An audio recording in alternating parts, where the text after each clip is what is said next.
Here's how to record your desktop to make a training video on a Mac. So macOS, a MacBook, an iMac.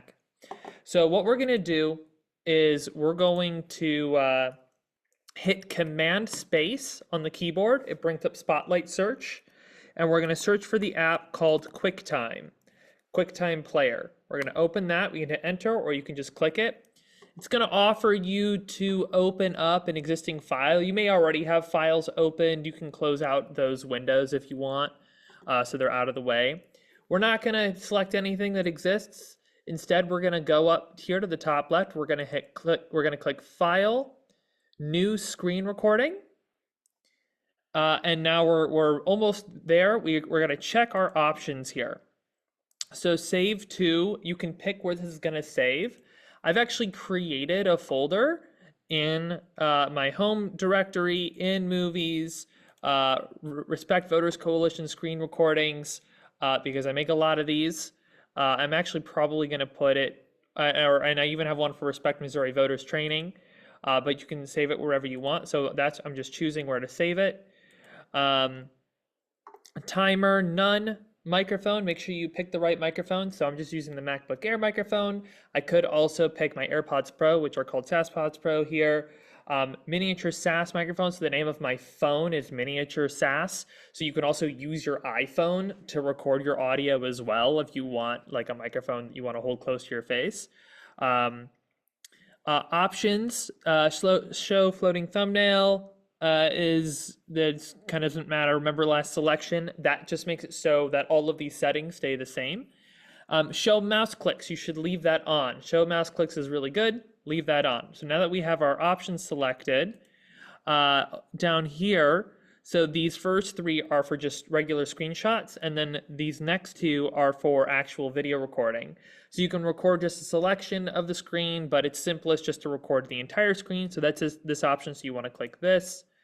And then when you bring your mouse off of this bar, it has this camera, and all you have to do is just click anywhere outside of that bar, anywhere on your screen, and it will start recording your entire screen. So I'm going to do that right now.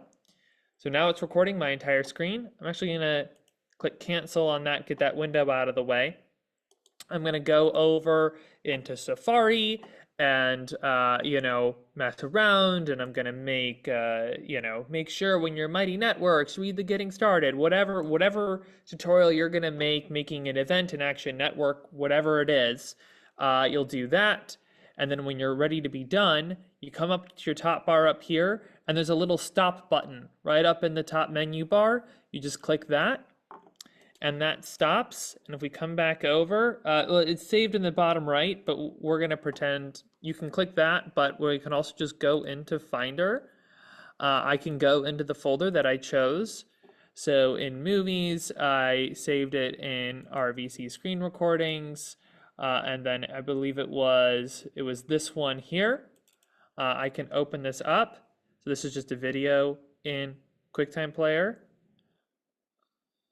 I don't even know if you guys can hear that audio. All that really matters is my microphone, but you can see this is the video that I just recorded.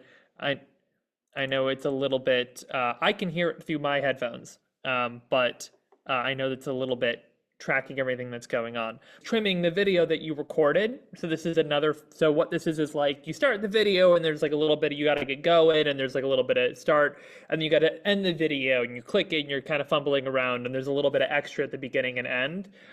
You can easily trim that in QuickTime. So we've opened the video in QuickTime, right? We're scrubbing through it. QuickTime Player provides a way to trim the beginning and the end of the video. You just go up here, you click Edit, you click Trim. Oh, and QuickTime just crashed on me. It doesn't like to stay open when I also have Zoom going and I'm recording. So we're going to try that again. I'm going to click Edit, Trim. Here we go. So you get this little bar up here, and you can adjust based on the yellow. So I was going to wait till I got into here. This is just a warning thing telling me that QuickTime quit on me, which I know. And so you can make this kind of coarse adjustments, but then if you click and hold, you can get a finer adjustment. And then you can just click play, and it'll play from the beginning. I know you guys can't hear that because I didn't set it up for that, and I apologize. But I know that I want to go a little bit earlier.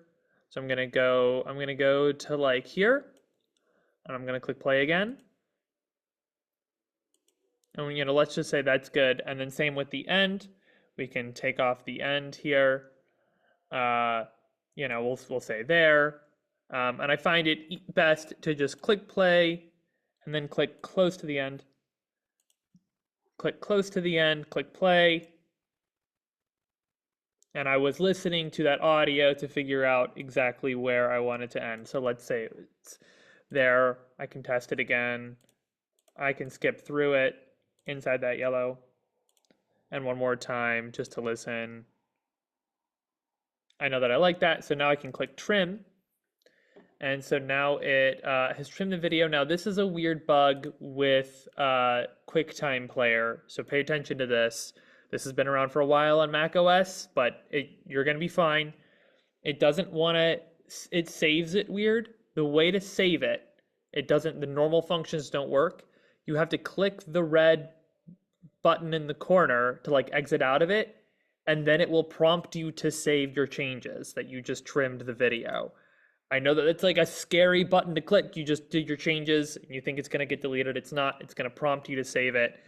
And so now you can title it properly, trimmed, and then tutorial, whatever, and I can pick a different folder, using the normal controls, and I'll click save and it'll save it. And now it's in there. Oops. Here, trimmed, and then tutorial.mov. So I know that that's a weird bug with QuickTime Player. It works, it saves it, it has never failed on me. It has always worked for me, but that's just a thing to be aware of in macOS. So now I have this video, and I will hopefully I should soon be making a Google form where you can submit training videos to me, where you can upload the video, and say what it's about or whatever. And if it's not already covered, I can upload it to our training YouTube channel.